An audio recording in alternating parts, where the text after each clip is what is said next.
Samajwadi party सदर अखिलेश यादव का BJP पर एक नया बयान सामने आया है। उन्होंने बीजेपी हुकूमत पर निशाना साधते हुए कहा है कि बीजेपी ने मां गंगा को धोखा दिया है। बीजेपी ने रोजगार को लेकर झूठा दावा किया, यह कहना है अखिलेश यादव का।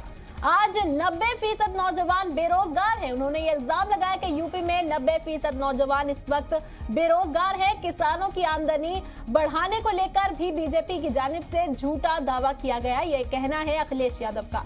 उन्होंने ये भी कहा कि पंचायत चुनाव में गुंडागर्दी की गई और हमारे किए गए कामों का फीता काट कर ये सरकार अपनी कामयाबी गिनवा रही है। ये सरकार दूसरों के कामों को अपना काम बताती है, कहना है सपा सदर अखिलेश यादव का।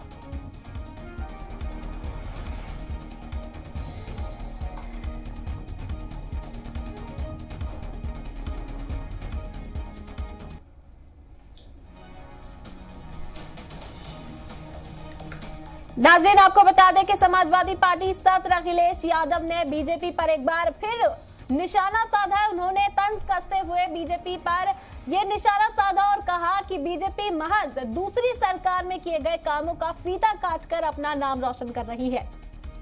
साथ ही साथ उन्होंने ये भी कहा कि बीजेपी ने मां गंगा को धोखा दिया और साथ ही साथ रोजगार के नाम पर नौजवानों को भी धोखा दिया गया है।